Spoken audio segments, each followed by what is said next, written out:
hanya mereka itu menuduh saja, mereka itu dikatakan tidak beragama, ya. Mereka itu tidak ibadah, mereka itu tidak sholat, mereka itu tidak puasa. Nah, padahal mereka itu justru melaksanakan eksistensi daripada sholat, substansi dari sholat itu. Esensi daripada sholat itu. Betul. Oke. Dan esensi dari saum. Contoh, apa esensi sholat? Sadar, ingat. sholat itu kan ingat, karena sholat itu bermakna ad-du'a, sholat itu bermakna al-zikir. Enak ya jadi mursyid itu ya. Nah, itu. Ya tapi kan sekarang ini kita nggak usah pakai telepati, pakai toyul ardi, cukup pakai pesawat aja sekarang. Gitu. Jadi kita bisa menyaksikan di negara-negara mereka justru saum itu terjadi. Saum itu kan imsak, mampu menahan diri, keberanian diri. Dia menyadari bahwa ini bukan milik dia, sungai bukan milik dia, pohon bukan milik dia, bahkan pada dirinya dia tidak merasa memiliki, sehingga terjadilah saling menyayangi di sana itu, Mas Hendra.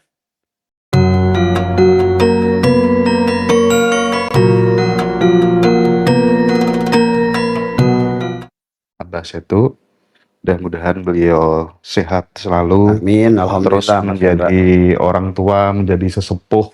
Amin. Bagi bangsa ini ya, teman-teman semuanya. Abah, kita tahu banyak sekali orang ingin mencari Tuhan tapi mereka lupa tidak mengenal dirinya sendiri. Rajin ibadah tapi masih suka marah-marah. Ya kan, rajin berdoa tapi hatinya selalu gelisah gitu. Nah, kita tahu dulu para wali pun membongkar dirinya sendiri untuk mereka sampai di level hakikat atau makrifat, bukan kemudian mencari dari luar gitu. Nah, pertanyaannya Abah, mungkin kita awali dari makrifat itu sebenarnya apa sih, Bah, gitu? Dari situ, Bah. Baik, Mas Hendra dan juga sahabat ngaji Roso dimanapun berada, dan sahabat Abah Setu MDNH dimanapun berada, Abah selalu mendoakan kepada seluruhnya dimanapun senantiasa bahagia. Amin.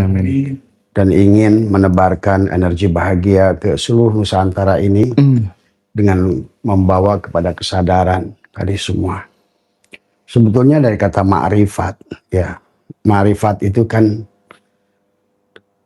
dasar katanya adalah, kalau dikitakan secara terjemahan adalah mengenal dari semua. Adalah mengenal Allah tadi. Tentu, maka ada sebagian kaul yang mengatakan adalah hadis, tapi ada yang mengatakan asar sahabat, tapi apapun itu katanya, tentang awaludini ma'rifatullah. Awal agama itu adalah mengenal Allah. Tetapi kemudian mengenal Allah itu mustahil, Mas Hendra. Tadi semua. Maka disinilah perkembangan sejarah peradaban manusia.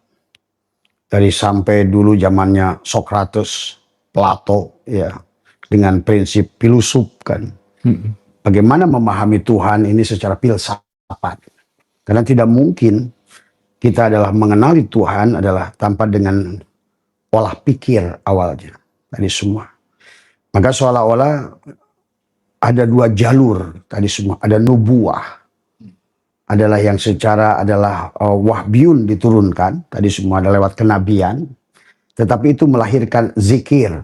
Tapi yang satu melahirkan fikir. Kan tadi semua. Maka itulah landasan dasar adalah kemudian oleh Al-Farabi dikawinkan adalah di abad ke-10 itu adalah zikir dan fikir. Tetapi Al-Farabi mengkawitkannya adalah bagaimana filsafat itu adalah menyatu. Tapi tadi tujuannya untuk mengenal. Baik secara filsafat maupun secara nubuah. Itu kan tadi. Sehingga mengertilah manusia itu adalah untuk apa diciptakan. Kenapa ada. Gitu. Dan inilah barangkali kita awali bahwa sesungguhnya awaludini ma'rifatullah. Bahkan di dalam sebuah kitab ya, Ibnu Ruslan, kitab Zubad, awal wajibin alal insani ma'rifatu ilahi bistiqoni. Awal yang wajib kepada siapapun, bahkan sebelum menyembahnya, harus mengenal dulu. Muncullah nanti hadis Nabi adalah la tashihu ibadah illa bima'rifatil ma'bud. Tidak sah ibadah apapun karena ibadah itu adalah dari kata abada ya'budu ibadatan, itu pengabdian, bukan penyembahan. Maka beda mana sholat dan mana sembahyang. Maka inilah yang menjadi rancu ke sini, maka muncullah kelompok-kelompok berbagai macam pemahaman pada Tuhan. Dari Qadariyah, Mu'tazilah, Jabariyah, dan berbagai macam kelompok sampailah muncul ahli sunnah wal jamaah. Tapi walaupun begitu tetap aja pirok juga dia. Tidak pernah jam'u tadi semua. Betul. Sehingga muncullah penyembahan-penyembahan tanpa mengenal Tuhan. Sehingga muncullah ibadah sholat yang dia lebih taat kepada sholat, tapi tidak kenal kepada yang menyuruh sholat. Tuh. Bahkan dia membaca firman-firman Tuhan, tapi tidak mengenal kepada yang berfirman. Kemudian dia juga melakukan, bahkan tidak kenal dengan Rasulullah. Maka banyak orang bersolawat juga tidak kenal kepada Rasulullah. Maka, dalam konsep ini sebetulnya ada dikatakan, tidak mungkin kita kenal Allah kecuali kita kenal mati. Maka sampai ada hadis Nabi adalah innakum lantaro robbakum hatta tamutu. Kamu tidak akan kenal dengan Tuhan kalian. Kamu tidak akan bisa melihat Tuhan kalian sampai kamu mati.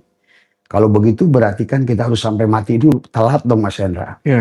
Jadi kapan bisa menyembah Tuhan dengan benar kalau harus sudah mati dulu. Tadi semua. Bahkan baginda Nabi menyampaikan sesungguhnya kehidupan manusia di dunia ini adalah mayoritasnya dalam keadaan tidur. Sementara tidur itu adalah kematian.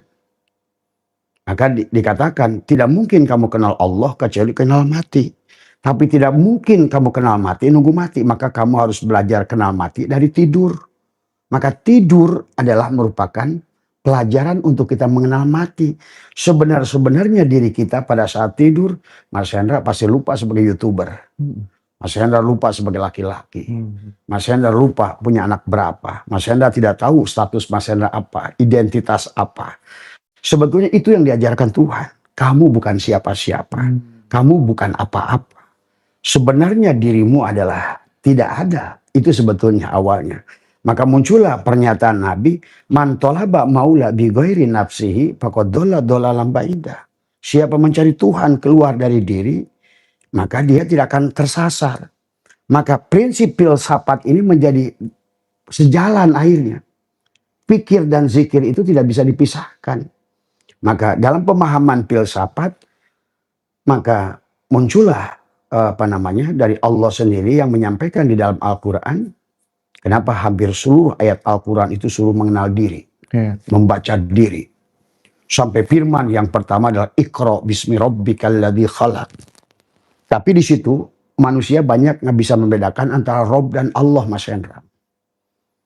Allah itu beda dengan Rob. Tuhan itu beda dengan Rob. Tadi semua. Maka Tuhan ada menyebut dirinya adalah Rob. Misalnya alhamdulillahi rabbil alamin. Man aropa nafsahu faqad aropa robbahu. Paman kana yarju liqa'a rabbihi. Tadi. Ya ayyatuhan nafsul mutmainnah irji'i ila rabbiki. Rob. Manusia dikatakan Tuhan dan Allah itu sama. Maka mengenal makrifat itu adalah mengenal kepada Allah, Tuhan. Makanya la ilaha illallah itu tiada Tuhan gitu kecuali Allah. Nah, disinilah sesungguhnya adalah konsep Al-Farabi, konsep Plato, Aristoteles, kemudian juga ke sini juga mau nggak mau ada filosof Islam seperti Imam Ghazali pun akhirnya masuk ke dalam filsafat. Karena tanpa filsafat, bagaimana manusia itu hanya dikenali, bisa didetailkan, ibaratkan manusia itu bisa ibaratkan mobil, dilepas semua bagiannya, bannya, setirnya, segalanya. Manusia pun bisa. Maka pada saat Allah berfirman, hal ata alal insani hinum minad dahri lam yakun syai'an madhkura. Pada saat Tuhan berkata di dalam hadis qudsi, ana Kuntu kanzan mahfiya. Aku ini tersembunyi dan tertutup, tapi aku ingin nyata. Nah inilah nanti akan dipahami oleh Ibnu Rus dan debatlah dengan Imam Ghazali. Apakah dunia ini, manusia ini akan habis, hilang? Timbullah perdebatan dari aspek filosof dan dari aspek nubuah kan tadi semua. Ya. Jadi intinya adalah pada dasarnya Allah, kalau berdasarkan pandangan adalah Ibnu Arabi dan pandangan juga Al-Farabi, adalah sesungguhnya di alam ini adalah zat Allah yang maha suci itu adalah terpisah sebetulnya. Nah ini, adapun yang muncul ke alam ini adalah merupakan luluberannya Mas Hendra. Maka disitulah Allah menyebut adalah memiliki sifat adalah siapa sih? Al-Musawwir tadi semua. Allah itu punya sifat adalah Al-Musawwir. Artinya pemberi bentuk tadi semua. Allah itu menyebut dirinya Ar-Razik. Kalau Allah adalah pemberi bentuk, maka harus ada yang dibentuk. Kalau Tuhan itu adalah apa, pemberi rizki, Ar-Razik, maka harus ada penerima rizki. Kalau Allah itu Al-Khaliq, maka harus ada Al-Makhluk. Itu. Kalau Allah adalah Az-Zikir, maka harus ada yang mengingat, mazkur. Nah, disinilah akhirnya mengenal Tuhan itu tidak bisa kecuali kenal diri. Karena mazkur dengan zikir dan madkur satu. Kemudian juga khaliq wal makhluk juga satu. Cuma ada posisi dia sebagai apa namanya disebut adalah Tuhan itu sebagai Rob, maka itulah Rob itu ada jamak. Allah itu nggak ada jamak, mufrad aja nggak ada, apalagi jamak. Maka Allah itu sebetulnya adalah kalau seandainya kata Abah juga adalah Allah dalam Quran, beliau sendiri yang mengatakan, aku ini adalah nurus samawati wal ar. Tapi kemudian pada saat dia dengan alifnya, lillahi ma fis samawati wal ar. Dihilangkan lagi lamnya, lahu ma fis samawati wal ar. Sampailah kul huwallahu ahad. Nah, manusia yang sudah kenal Allah sejatinya, Allah itu adalah sudah ahad dia. Maka nama dia sudah diganti dengan huwa. Yeah. Tapi tidak mungkin kenal dia itu kecuali kenal diri. Maka muncullah man arofa nafsahu faqad arofa robbahu. Wa man arofa robbahu fasadal jasadahu. Siapa kenal dirinya? Dia kenal Tuhannya. Nah, siapa kenal diri? Dia kenal Tuhannya. Bukan kenal Allah kan? Tuhannya, Robnya. Jadi Robnya gelas keramik ini ya si keramik itu. Yeah. Karena Al-Musawwir pembentuk, pemberi bentuk, dan yang diberi bentuk satu. Yang kodim, yang bako, dan yang abko satu. Yang mencipta, yang dicipta satu. Yang menyembah dan yang disembah satu. Yang mengingat dan yang diingat satu. Makanya nanti menjadi banyak yang mencari, yang dicari satu. Sebetulnya adalah, tapi jangan dimaknai adalah apa namanya itihadul, kan memang tidak ada kitanya. Maka tinggal kamu yang ada atau aku yang ada. Maka inilah nanti pada konsep nubuah, konsep kewalian, pada benda, dialah yang tajali pada segalanya. Pada saat kelebihan dia itu ada pada Nabi disebutlah mukjizat. Pada saat datang pada wali disebutlah karomat dia, gitu. Pada saat ada pada benda khosyat. Maka setiap benda itu ada khosyat, gitu. Maka ada mujizat. Kalau ibaratkan pada Nabi itu disebut mujizat, tapi pada kencur itu khosyat, gitu. Pada binatang itu mawat, tadi semua. Pada dasarnya tidak ada satupun yang tidak diliputi oleh dia. Maka itulah kepada dia tidak bisa apa namanya ditunjuk, karena ada di dalam berbagai kitab tauhid. Allah itu bebas dari 10 makulat yang tidak boleh, bukan di depan, bukan di kanan, bukan di kiri, bukan tadi semua. Maka siapapun yang mampu menghilangkan dirinya, pengakuan dirinya, ego dirinya, mengkosongkan dirinya, hadirlah dia. Bahkan hari ini metode pengobatan yang Abah lakukan adalah bisa dilakukan dengan itu. Abah sudah buktikan sekarang beberapa orang yang sakit, dia sendiri yang mengobati dengan ucapannya dia sendiri pada saat dia mengkosongkan pikirannya. Bahkan tadi kita praktek di kolam renang dengan Pak Abu, pada saat kita kosongkan pikiran, kita bisa terapung seperti balon. Hari kita praktekkan ya Pak Abu, tadi semua. Ya, itulah sesungguhnya kita itu sebenar-benarnya bagaimana kita mengembalikan, menumpahkan. Maka dalam ilmu bagaimana martabat alam 7, kan kita sampai kepada alam dohir ini. Dan itulah yang dijelaskan oleh Al-Farabi juga, sesungguhnya adalah melewati 10 tingkatan akal. Gitu. Jadi akal yang pertama melahirkan akal yang kedua melahirkan akal yang ketiga. Bahkan sampai alam syahadah ini, tumbuhan, manusia, semua, itulah sampai akal Tuhan yang ke-10, nyatalah kehidupan ini. Tapi kehidupan kepada manusia, karena manusia adalah kosmik terendah dari Tuhan, perwujudan dari Tuhan, tujuannya bukan untuk kekayaan, menyenangkan diri, untuk kembali. Maka ada bahasa mereka adalah dari alam al-hadiyah, wahdah, wahidiyah, arwah, misal, ansab, insan, itu kita harus kembali. Tarki roji'un. Inna lillah itu adalah konsep datang. Wa inna ilaihi roji'un adalah konsep pulang. Tapi tidak mungkin, maka nanti dalam kaitannya dengan ibadah, manusia itu adalah akhirnya menggerakkan tubuhnya. Tapi dia tidak mengerti kepada siapa yang dia ibadahi. Sampai Nabi bersabda, la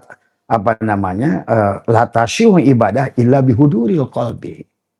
Tadi semua. Maka kalau bahasa Ibnu Al-Farabi, sesungguhnya tubuh manusia itu satu kerajaan Tuhan.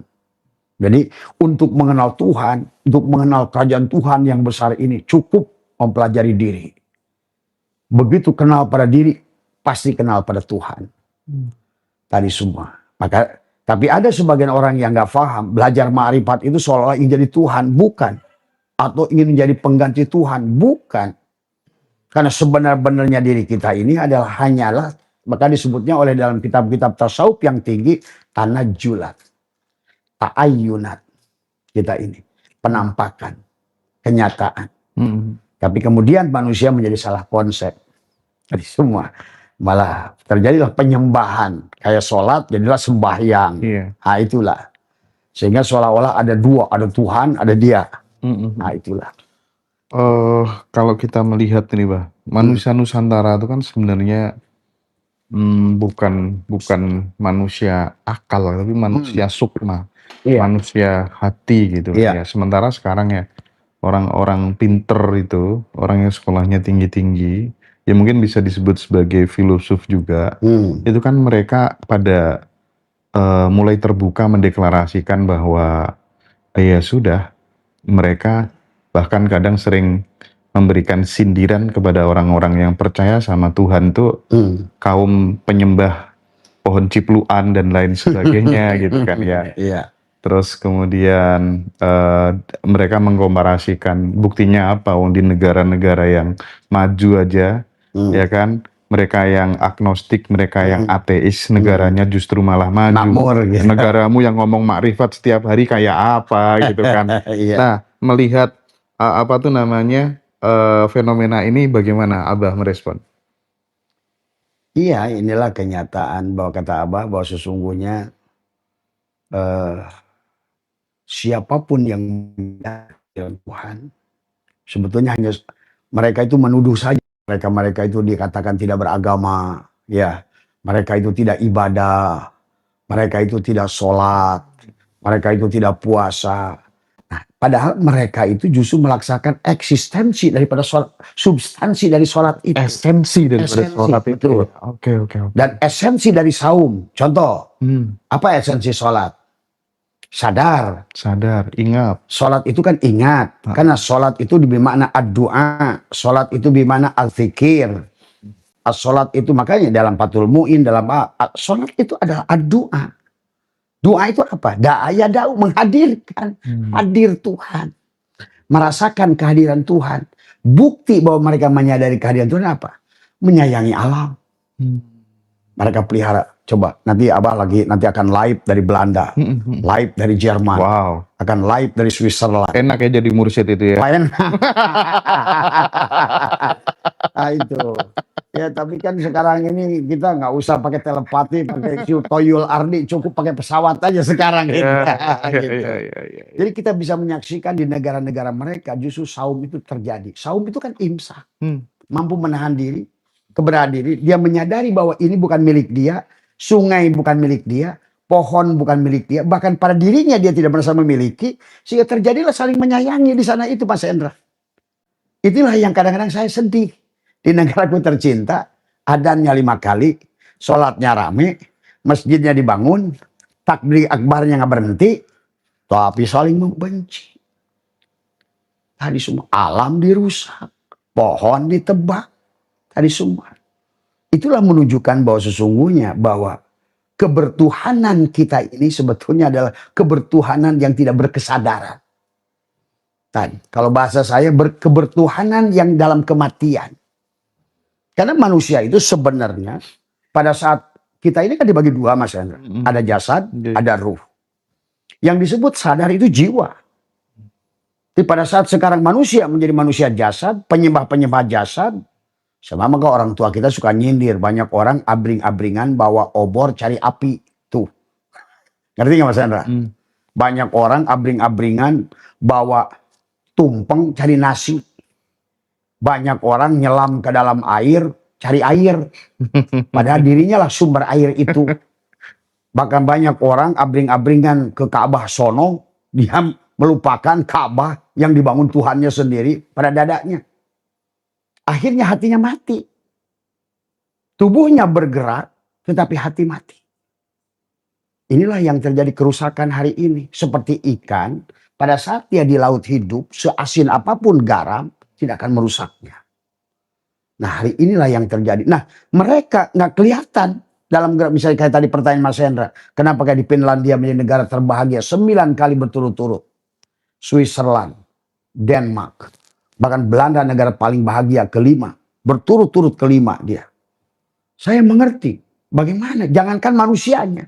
Angsanya saja makrifat. Itu sapinya saja makrifat. Saya pernah menyaksikan, saya bertanya kepada orang Belanda. Itu nanti ada pedesaan yang ada kincir angin itu. Itu dari pedesaannya di daerah di Amsterdam. Saya tanya, begitu waktu sore, datanglah angsa-angsa besar itu pada terbang. Yang ke halaman orang ini, yang punya ke halaman orang ini. Yang ke halaman ke sebelahnya. Saya tanya, itu angsa nggak tuker? Dia bilang, no Mr. Asep. They know di mana rumah mereka. Saya bilang, waduh ini angsa aja marifat. Di tempatku jangankan angsa, orangnya aja nyolong dan gitu tadi. Itu betul, itu yang terjadi. Saya pernah kata Abah juga waktu saya di Belanda, itu mereka itu percaya kepada kita ini luar biasa. Yang saya pernah cerita ke Mas Hendra bahwa ada seorang perempuan saya belanja dia di toko dia. Bayangkan tuh euro di kotak uang. Dan saya tanya, Miss, dia bilang, can I have something karena waktu itu saya di Belanda, istri saya nggak WA, Pak, tolong beli sesuatu untuk ditempel di kulkas. Saya bilang, saya udah di Belanda, telat. Karena istri saya bilang, coba di toko saya cari tuh pas di Rotterdam. Rotterdam itu kan kayak dam gitu, tapi di atasnya perumahan semua. Saya tanya di satu toko, Miss, can I help me to find something related to Belgium? Dia bilang, no guys, this is related on Holland. Semua tentang Holland. Any problem with you? Yes, I'm problem. Why? My lovely wife is calling me. Tadi saya bilang, they need something is related to it. Wait, dia bilang. I go home. Saya lihat ibu itu berjalan ada kali 400 meter di atas tadi semua. Sampai di rumahnya saya lihatin. Itu di toko, saya melihat itu kotak uang euro. Ada 50-an, ada 100-an. Saya bilang, percaya amat sama saya. Itu saya tengok-tengok, aduh ini saya jadi beban. Akhirnya dia ada kali 10 menit, 15 menit balik lagi. Dia kasihkan saya 4 biji. Guys, saya bilang, how much? No, it's free for you. Oh my God, guys said. Ini akhlak ini. Maaf, ini bukannya merendahkan. Kadang-kadang saya pernah dulu waktu masih belum purnama di sini, saya diselipin. Itu rumah. Saya udah pintunya jati. Di luarnya saya kasih besi juga. Dibobol juga. Inilah yang kadang-kadang barangkali hari ini adalah bagaimana adalah mengembalikan akhlak Nusantara ini kepada yang sebenarnya dulu kita ini sudah punya agama budi. Maka dulu itu Mas Hendra, bangsa kita ini udah bangsa yang paling berbudi. Maka dikenal bangsa zamannya bagaimana waktu kerajaan-kerajaan di Pulau Jawa ini itu luar biasa. Budi pekerti Nusantara ini diakui oleh penulis-penulis Barat, menuliskan mereka yang datang ke Nusantara betul-betul surga. Kata mereka, orangnya adalah surga, orangnya bisa dipercaya, orangnya jujur. Lihat di bukunya Plato, dia bilang there is a places very beautiful places. Dia bilang di mana orangnya itu adalah sangat berbudi, sangat hormat kepada siapapun yang datang. Sampai datanglah gerombolan-gerombolan si berat yang mengaku duriat dan lain sebagainya. Nah inilah yang merusak awal sebetulnya. Tapi di daerah-daerah ternyata masih eksis, Bah. Nah ini semua karena memang juga kalau kita bicara tentang akan penghancuran, ini adalah mungkin bagian dari situ. Seperti dulu saya bertanya pada Tuhan, kenapa engkau berikan si Trump itu presiden Amerika? Kemudian saya bertanya, dijawab ternyata dari dalam. Ya. Kalau bukan Trump, dunia ini tidak akan beres hancurnya gitu kan tadi. Jadi jangan lupa, di samping rencana manusia ada rencana Tuhan. Nah itu tadi, kalau bukan siapa tuh presiden Israel sekarang itu, Netanyahu. Nah Netanyahu gitu kan, tidak akan ada. Karena ini kata saya juga harus ada terjadi perubahan siklusnya. Nah, makanya saya untuk melawan arus itu, sekarang ini Abbas itu ingin membalikan. Karena ternyata bisa dibalikan Mas Hendra. Dengan meriwain kembali, kembalikan kepada titik ke belakang gitu kan tadi, kesadarannya. Dan semesta akan merespon itu. Maka sekarang lihat kebangkitan Nusantara dengan spiritual. Sekarang ini TikTok, Facebook, semua ngomong makrifat, ngomong kesadaran, pelatihan kesadaran di mana-mana. Sampai sekarang kan muncullah setelah kita di Novotel itu, muncul orang-orang, bah bagaimana kalau di tempat Abah bikin pelatihan. Wow. Gitu. Nah itulah, itu kan Bagus dong. dari Mas Hendra. Kita bikin mi'raj kesadaran, terus nanti dikerucutkan yang khusus itu di sini. Betul. Iya kan? Karena di sini kita ada pelatihannya Mas Hendra. Iya. Ada ruangan untuk kholwatnya, ada kolam untuk mandi tobatnya. Tadi sebetulnya makrifat tadi. Karena makrifat itu adalah sebetulnya bagaimana bukan kita yang mengenal Allah. Tapi bagaimana kita mengosongkan diri sampai Allah itu tajali gitu loh. Jadi kita bukan sesuatu makhluk yang punya daya kekuatan mengenal dia. Gitu. Jadi kuncinya itu pandai-pandai aja untuk mengosongkan diri gitu ya Pak ya? Sebetulnya. Makanya makrifat itu bukan perbuatan kita. Bukan karena jago ilmu. Bukan karena jago dikir.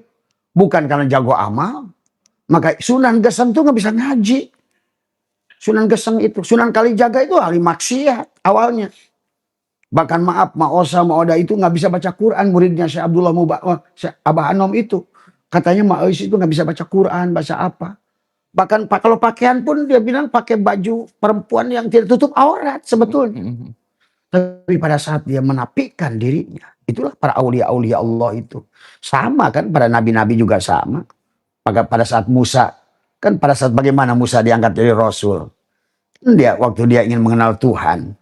Kata Allah lantaroni. Nah itu. Sampai kata Allah tidak mungkin kau Musa. Karena umat Nabi Musa meminta. Aku tidak akan iman. Lanu minalaka hatta narallahu jahrotan. Aku tidak iman padamu Musa. Dan pada Tuhanmu sampai aku melihat Tuhanmu dengan jelas. Masa aku menyembah Tuhan yang tidak jelas. Nah itu. Nah itulah Musahin yang ngotot kan minta kepada Tuhan. Sampai dia mengatakan, sampai Tuhan ini mengatakan, kamu tidak akan bisa sampai kamu lepaskan dua terompahmu dan keluarlah dari lembah Muqaddas itu. Dalam satu ayat dikatakan lagi pada saat Musa tetap mengotot minta bertemu Tuhan, akhirnya dia disuruh Tuhan bertemu dengan seorang guru yang bernama Khidir alaihissalam. Gagal juga Musa itu. Maka itulah konsep Al-Baqarah penyembelihan, kan kata tadi semua.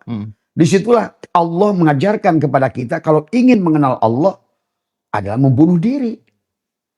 Makanya kenapa pada saat penduduk Musa itu adalah pada saat Musa itu keluar, kemudian orang-orang Musa itu mengikuti Samiri, kisah syariatnya. Padahal itu kan itu adalah sanepan dari Tuhan sebetulnya. Menciptakan adalah sapi dari emas. Sampai Musa berkata, ya Allah bagaimana aku menghukum mereka? Apa kata Allah? Wa id qala Musa ya qaumi innakum dalamtum anfusakum bittikhadikumul ijla fatubu ila bari'ikum faqtulu anfusakum. Hai Musa, hai katakan pada kaummu, sesungguhnya kalian sudah dolim pada diri kalian sendiri. Maka apa kata Allah tadi? Fatubu ila bari'ikum. Kembalilah pada Tuhanmu, tabayatubu taubatan. Dengan cara apa? Faqtulu anfusakum, bunuhlah dirimu. Artinya bukan membunuh, membunuh. Itulah konsepnya kesini menjadi al-mutu qoblaan tamutu. Jadi pada dasarnya konsep dengan Tuhan itu nafi isbat, kamu yang ada, dia yang tidak ada. Kan tidak mungkin itihad dan hulul. Gitu. Kalau kamu yang ada, dia tidak ada. Kalau kamu yang wujud, dia Adam. Maka muncullah man arafa nafsahu bil wujud, faqad arafa rabbahu bil man arafa nafsahu bil adam, faqad arafa rabbahu bil wujud. Siapa kenal dirinya yang tidak ada, ketemulah dia Tuhan yang ada. Nah, itulah maka Tuhan berkata dalam hadis qudsi, orang-orang yang mau dan ridho, raditu billahi robba, dan beraslama, berserah diri, menafikan segala apa yang ada. Maka dalam konsep apa? Dengan la hayyun, la ilmun, la sami'un, la basirun, la qadirun, la muridun, la mutakalimun, la maujudun bihaqilallah itu. Tuhan sampai akhirnya berkata, innal abdi ida ahbabtuhu qataltuhu wa qataltuhu wa anadiyatahu. Jika hamba mencintaiku, ternyata pada saat hamba mencintai Allah itu, hamba itu mempanahkan dirinya, meleburkan dirinya. Jadi inilah maka kenapa Syai'atulillah dalam hikmah 200 berapa kata Syai'atulillah, Allah melarang kalian mengakui barang orang lain menjadi milikmu. Apalagi apa yubihu, apalagi Tuhanmu. Tuhan yang pemilik Rob alam ini. Kau merasa wujud, kau telah merampok hak dia. Tuh tadi semua. Tapi justru Abah menyaksikan kayak di negara-negara Eropa tadi. Mereka menyadari kehadiran Tuhan. Apa buktinya? Saya pernah nggak Pak saya membaca sebuah berita Greenpeace. Itu adalah di danau yang Delusion, yang besok saya akan hadir ke danau itu. Itu kan pada saat musim semi, sekarang spring.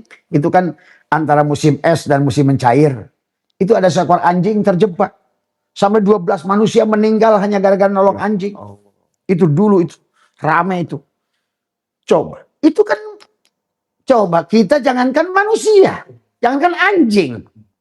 Nah, itu kadang-kadang kita ini karena masih memandang anjing adalah anjing. Padahal kita ini harus mampu memandang bahwa segala yang nampak di permukaan ini hanyalah sarung golok. Sebenarnya tidak ada. Yang dia ingin tonjolkan bukan yang nampak di permukaan mata ini, Mas Hendra. Yang di sebaliknya. Maka Allah katakan, unduru ma'adapis samawati wal ard. Lihat yang di sebaliknya. Lihat yang di sebaliknya. Nah, mereka sudah mampu melihat yang di sebaliknya. Maka mereka tidak mau menebang pohon. Mereka tidak mau merusak sungai. Coba lihat di sungai Thames, di sungai Lusen. Begitu bersih, jernih. Ya, gini aja lah patokannya. Orang yang sangat islami, pasti di situ salmon masih ada. Artinya bahwa memang mereka mampu menjaga hulu air, hulu sungai, pohon dengan baik. Dan inilah di Nusantara kita hanya dilakukan oleh orang Baduy. Di semua. Maka kata saya, kalau dunia ini kiamat, yang hidup itu hanya Baduy. Gitu. Kalau dunia ini perang habis-habisan, ya bisa hidup mereka. Karena mereka sudah terbiasa survival dengan alam, mencintai alam. Inilah proses KDM sebetulnya. Itu semua.